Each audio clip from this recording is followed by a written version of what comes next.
It's Spoilerin time. That means we're going to talk about shows we watched because we have this other show, Cordkillers, that goes along with this, where we talk about how to watch the streaming services, the hardware, all that stuff. Then we get to come over here and talk about the stuff we actually watched this week.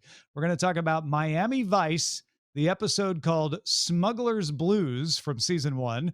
We're going to talk about the 5th episode of Squid Game, and we're going to talk about the movie that you can watch on Netflix called Good Time. I'm Tom Merritt. He's Brian Brushwood. Hey, dude, I'm so excited, but I don't know where we're going to begin, Tom. Let's start with Good Time because it's a good time. The hilarious part about this is Bryce picked this. I said, oh, right, Uncut Gems, Softy, sounds great. Can't wait to watch it. Went to my wife, said, hey, I've got to watch this movie Good Time on Netflix for Spoilerin time. Do you want to watch it with me? And she looked at me with her eyes wide and said, you don't remember? We watched that. It was hard. It was intense. I can't believe you forgot it.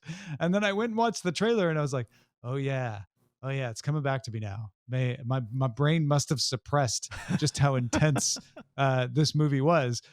So she did not watch it with me again, but I did watch it again at 1.5x. Oh, you sped through it. You really sped through it. Wow. How was that experience? Before we get into like the meat of it, how was it specifically watching it sped up?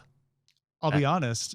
It's like anytime you speed up, like with an audiobook or a podcast. At first I noticed, and then I very quickly did not notice anymore because the movie's so intense anyway that it didn't enhance it. It didn't make it any more stressful. I just adapted to it very quickly. Can I also confess that around the 30 minutes left of the movie mark, I realized there is no way I'm going to be able to see all of the shows in time for the show today. So I went to 1.5x, and there was almost this wave of relief when everything felt a little bit Keystone Cops-ish. And then, but unfortunately, my brain caught up and it resumed that level of intensity. It is interesting, isn't it? Like there's a transition period where like, oh yeah, it feels weird. And then like within 5-10 minutes, no, not weird anymore. This movie is remarkable. Whose choice was this? This was mine. I had not seen this. This has been on my Netflix queue forever, and I love Uncut Gems, and so I was excited to watch this because I had heard really good things about this as well. And so as the person who chose it, what was your read? It was a little hard to not see all of the patterns between this and Uncut Gems, right? With very like deep into New York and very much into I don't know, the crime scene, as well as just this constant like, you know, keeping the ball afloat. I mean, like, why are we here in this theme park getting acid again? Oh, because we need to save the brother. You kind of keep getting that moment of like, where are we? Why are we so far away from the path here? And it's because more and more of you know, it snowballs in a big way. But I ended up really digging it. But I do acknowledge that I guess it is probably pretty much the same amount of tension as Uncut Gems, which is very high for some people. I watched the first 15 minutes, and then Bonnie brought a sandwich, and I was like, hey, I'm watching this. It's pretty intense. Do you want to eat sandwiches and watch it? And after about 7 minutes, she was like, enjoy your movie, and off she went.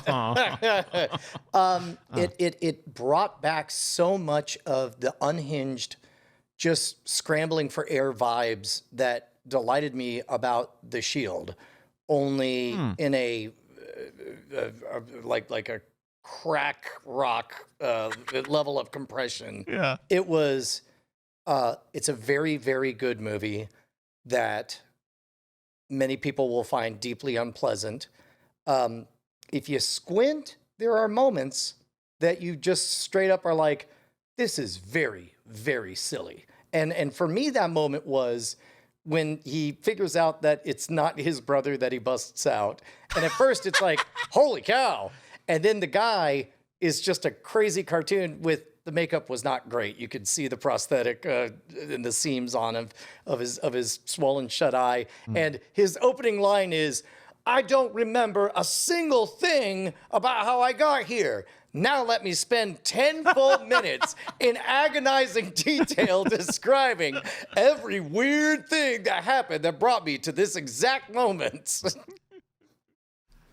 Yeah, this felt like you've had this night, except your crimes, were misdemeanors and very small things, but you've had this night in your 20s. Here's a masterclass on having not only like a drunken night of errors, but an entire lifetime.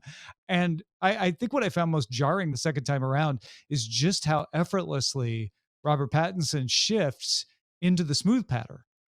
When he's talking to where he just bald-faced lies to everyone, where when he goes into the bail and he's like, he had told her it's only a couple $1,000s and then it's 10,000. He's like, yeah, a couple thousand, 10,000, whatever the difference. And when he's talking to almost everyone except the social worker that is working with his brother, to him he has no time to waste conning him, or maybe just realizes he's not going to be able to, and so he just pours abuse on that person. But everyone else he's got patter for. The moment when he turns to the girl in the car and says, I'm feeling a connection with us, sells it. Totally believe that you could be fooled by that if you didn't know all of the other things going on in his life. There have been a couple of characters that have shown up in my life, whether they be, peripheral characters that book when I'm on tour, booked on the road or whatever. But this is exactly what those pathological liars smell like and talk like. And there have been characters that, like I've gone out on mixed group boat outings, and there's one guy that just seemed a bit off. And then 3 weeks later, I hear that he stole 3 credit cards and just everything he said was BS. And, I gave them back. no. I mean, this dude was pathological. Like it is very well represented in this movie. And I would love to know what researchers they spoke to or what coaches they talked to, because it was very familiar. And luckily, I haven't invited too many of this particular breed of devil across my doorstep, but the brief encounters that I've had, this is exactly how they move and talk, and the grandiose things they say and the effortlessness with which they lie. It's remarkable. Yeah. And Pattinson Pattinson's character Connie really, like, if you're familiar with like code shifting or just changing his face, can do it on the turn of a dime, right? He's talking with the girl in the car, she goes out and gets burgers, and then he's talking with the guy, and then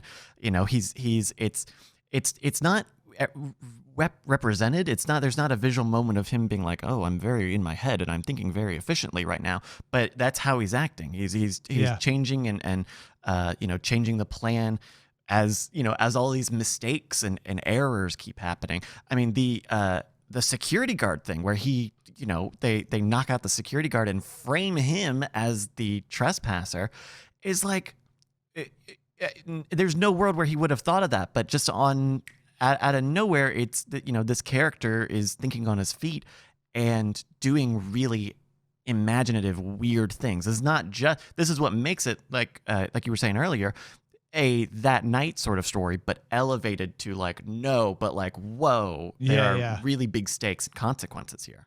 Nothing is ever a problem for him. And yet you don't get the impression that he has superpowers, that he's like, oh, he's just the world's greatest con man. He's just really good at thinking on his feet. And every solution he comes up with, you're not like, oh my gosh, who would have ever thought of that? It's like, oh yeah, that does seem like the obvious solution. It might have taken me a little longer to figure that out, is all. He just thinks fast. Well, and I think there's something to, and I'm not qualified medically to make this association, but it feels to me almost like this is the way you play Grand Theft Auto, where you're not at all worried about getting killed or going to jail. You just make snap decisions and go. And there are human beings who have no fear of the consequences of their actions. And this is, I think a very compelling representation of one. It's fantastic. I mean, at the end of the movie, when he gets caught, it's not like he was close. He had no other plan at the moment. He was going to go. He didn't have a plan. I did rather like the book ending of we open with who we think is the character that we need to care about, the mentally handicapped brother, and we end with him, and we open with him getting help, and we end with him getting help, and that's something that I think Uncut Gems lacked, was any kind of even a semblance of a fake out of a feel good takeaway from this, like no, there's definitely a crime doesn't pay message deeply buried under this avalanche of behavior, which is even the fastest thinking, cleverest guy doesn't get away with it in the end. Not because the cops are particularly, outmatching him. It's not a Sherlock Holmes situation. It's just really tough in a society to be able to do all the things that he wants to do and get away with it. Yeah. I don't know. I really dug this. I am glad that we watched this. I don't know the next time I'll watch it because it is a very heavy roller coaster.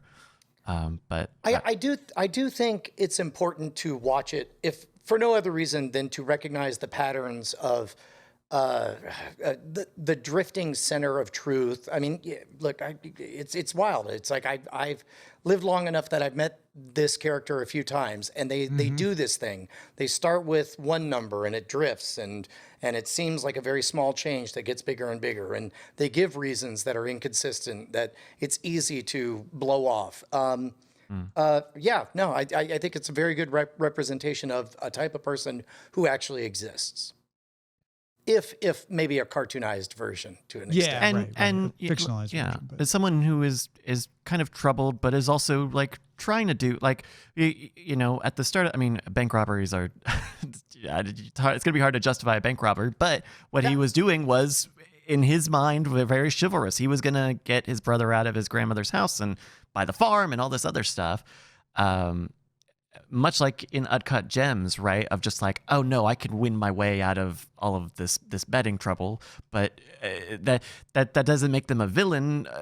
Does bad things, but it's got depth there. I really dug the bank robbery scene, and I dug it because they didn't go overtly crappy on the masks. They made the masks really, really good, like passing glance good, and which conveyed that that's the level of prosthetics. Like in a world where, we're casting our own life masks on the modern rogue, why wouldn't you be able to get reasonably good passing prosthetics for a bank robbery and stuff? And what an agony that he almost got away with it. Instead, he wrote down, nope, I need the full amount. And then thus the real trouble began. All right, that is Good Time, available on Netflix, a movie starring Robert Pattinson. Let's talk about Squid Game episode 5. We had a cliffhanger ending in episode 4 during the tug of war competition. So we see the resolution of that, and our team does prevail. This is not the final episode of the series or a shift to brand new main characters. All of our main characters on the tug of war team do survive. I will say, I did call it a little. I feel like I called it a little bit of like after the team play. I feel like I had a question last week of what are they going to do after the team that we're following plays, and I had hoped that they would just time jump to the end because of course they're going to win, and they kind of do that. I did not realize that they were just dismissing the teams once they succeeded. I guess it makes sense that they're not just going to do a big one team take all thing. Right. Yeah, so they go back and eat corn on the cob, real grown adult corn, and and then we get kind of an inter episode. There's no other game, We spend some time with the question of like, well, how are they going to make it through another night after last night? And there's a somewhat of a solution proffered by casting paranoia, like, hey, what about your own team over there? Aren't you worried about them? They might take advantage. And then there's a lot of time spent with the organ harvesters and our police person infiltrating them, and being able to not only figure out a little more about what's going on in the entire place, but also sneak up and find a record of his brother having participated in a previous Squid Game. And apparently, I think he did well. Yeah. So the although they showed that he won, right? I didn't. I don't think I saw that. Okay, they showed him in the finals, I guess, or something like that. Yeah. Regardless, I mean, it was clear that he found, his brother. Although, if he was a previous winner who is back again, hard on his luck, that would be kind of extraordinary. That would imply that the prize is real and that the disease of pissing away the money is real. Well, his brother was in a previous Squid Game, not the current one. Okay. Right. We did see that. He was going through the records and got it. Found it in the binder. They found his picture. But I don't remember them saying what any of I thought there was a page that said previous winners, but maybe that was just a page that said previous winners. So could be wrong about that.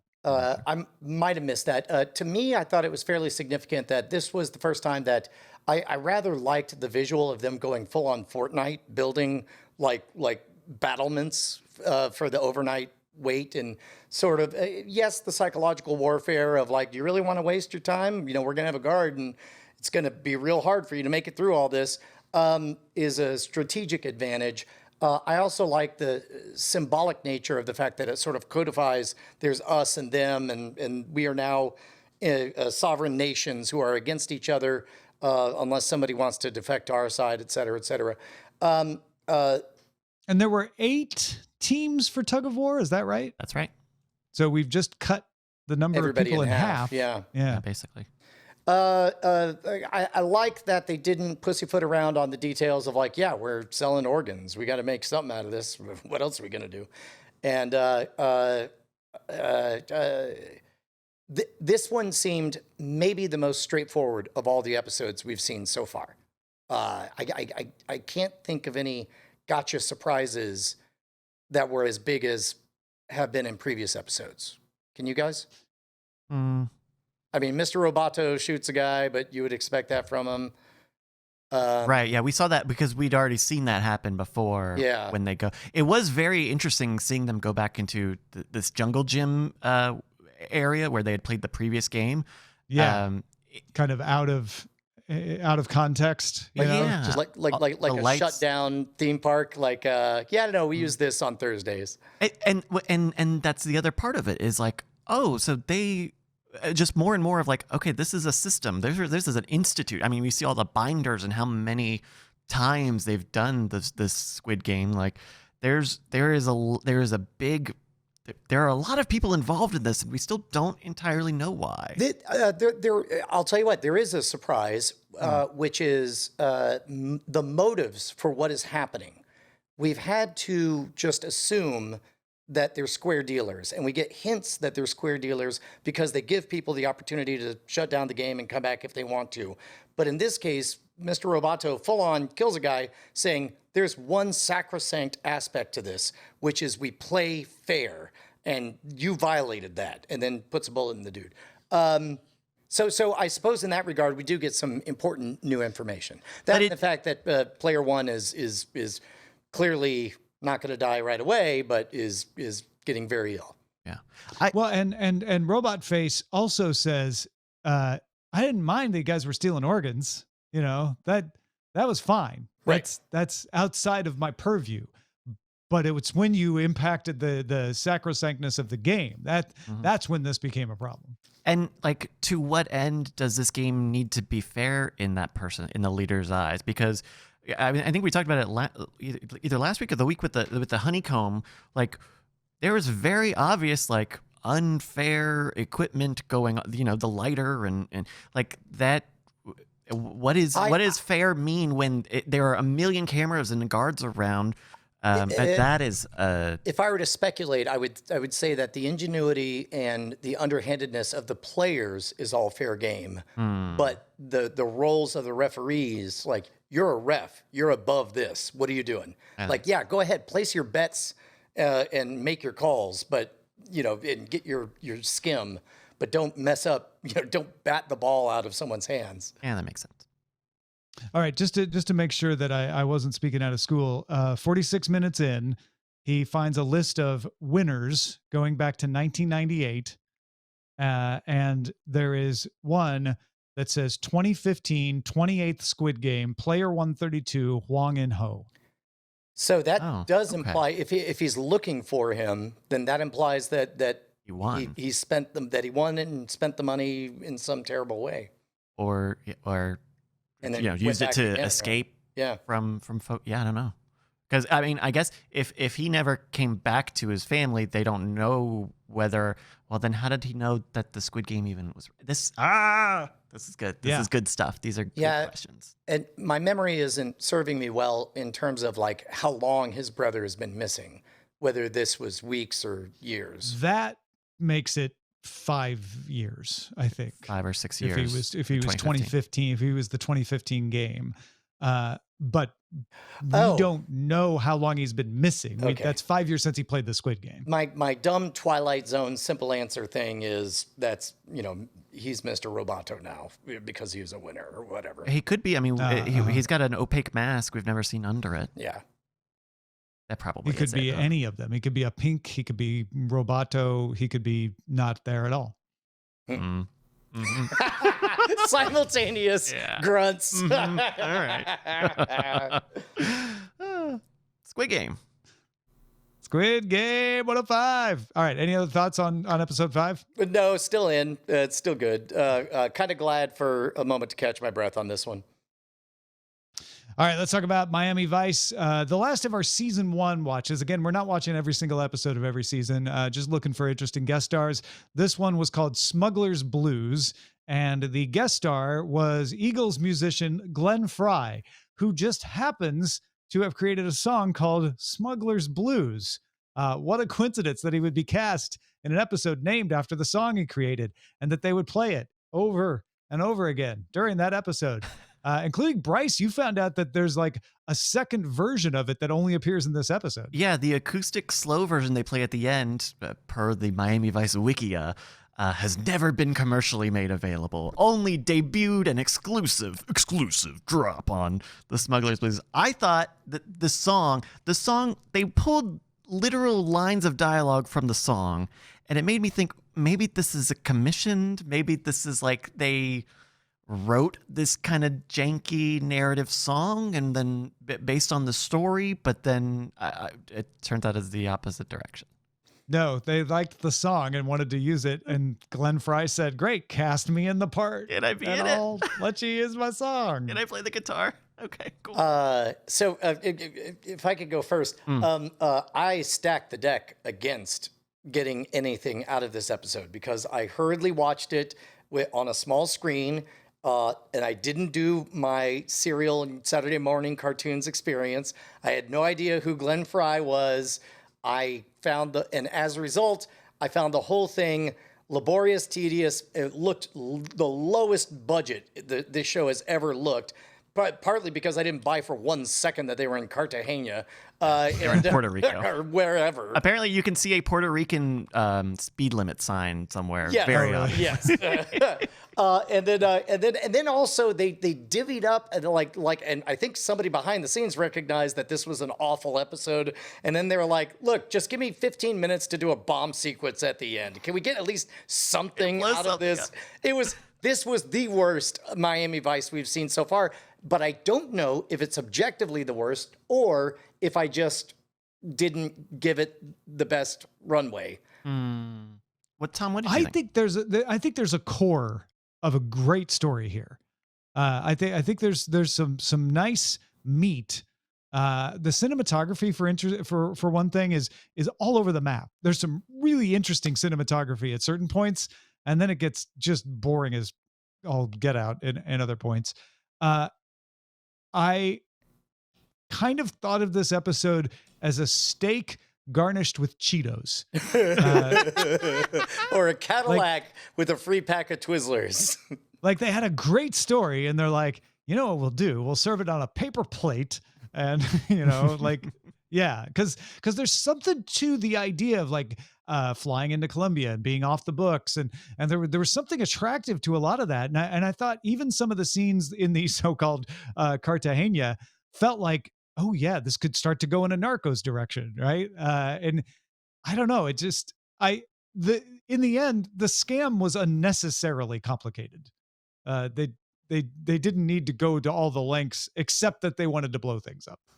Yeah, and also like not a lot of bedside manner at the end of this episode either. They kind of just blow the boat up and they say, "Nah, we're alive." Roll credits. Like there's like Boom, boom. I guess you couldn't. Okay, and this happened. I think I felt this way. I think it was last week where the episode just kind of ends. They don't really like, well, we really saved the day. It's just like, Yeah. we're alive now.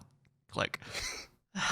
There was some like the whole dancing boy thing. Like I was like, creepy Morty, the creepy Morty. yeah, the whole weird Twin Peaksy dancing Morty weird. Yeah, I was like, that's where I'm like, okay, this could get interesting, but it didn't. No, it was just. I guess it's to show the depravity of the drug dealer. Yeah, but like who? But also, or the fever dream. Also, didn't Glenn Fry's character insist that it's like, you get off that plane, I leave at a certain time. If you're not on the plane, I'm out. But then went with them to the hotel. Did none of that. And yeah. Oh. Actually, I that was the moment. That was the directorial decision I respected the most. Was doing the creepy Morty like that. No, I thought that was really that like in a better episode that could have been like an amazing little like weird like side oh my god, jag we're that into set the dark tone, territory now. Yeah. Yeah. I didn't think it was. Instead, it just kind of stuck out. I thought it was. Another quirk of this episode is like right when they get off the plane, the music that they're playing to illustrate that this is Colombia is this like, it sounds like a pipe flute. Yeah, and I can't. I couldn't. Colombian music. And I was like, oh, we're this is Miami Vice still, huh? Okay. Boom, boom, boom. Yeah. I had fun watching it though, just as dumb as it ended up being as an episode. Brian, it's time to check in. How is your Miami Vice rewatch temperature? I am willing to acknowledge that I did not give it the chance to make a good impression, and the fact that it did not make a good impression is partly on me, but mostly on them. All right, so and mostly on them is for sure. I wonder how much of it is like this is one of only like 4 episodes that they did not shoot and take place in Miami entirely. So I have to wonder, like, it could be like traveling made it to fit really in the budget, to fit in the schedule. Yeah. Also, for and look, there's definitely a cardboard silhouette in the boat that gets blown up. Yeah, in the opening dude. scene as well. Right. also, I'm the first 1 or 2 times. What's his name? Philip Michael Thomas, is that his name? Tubbs. Tubbs does a crazy impression. Like I was like, wow. That's interesting. I really don't believe his impression at all. And then now I'm just like, good God, how is this man in a Vice squad? I'm here to buy the cocaine. Oh my God, the worst. Oh, I wish I had like recorded it so I could remember the line, but he gives like the worst line delivery in that moment of like, I'm serious about the drugs. Like some really like, just what? Also, the second explosion, the explosion at the end of this episode, we all saw the big edit in the middle of it, right? Because it didn't like work right, or the explosion was screwed up. Oh. That's to extend it, give it more weight. Yeah. Okay. So officially I'm calling swing and a miss, but I do want to continue our experiment. I'm enjoying it. All right. So you fouled this one off. It's not a full strike. Correct. Like. Yeah. Right. Yes. Next week we jump to season 2. which means we may see like a change in production tone, production values, and Eartha Kitt, the singer / Catwoman / all-star actor, is the guest on Miami Vice. So that is that's the one we'll watch next week. It's season 2 Miami Vice called Whatever Works. Whatever works, Eartha Kitt will do, apparently. We'll find out. That's Miami Vice. And that is our discussion of Smuggler's Blues. That's it for Spoilerin Time. Thanks, everybody, for watching along with us. We appreciate your support at patreon.com/Cordkillers, where you get these episodes early and broken down into bite-sized chunks just for you. We'll spoil you again next time.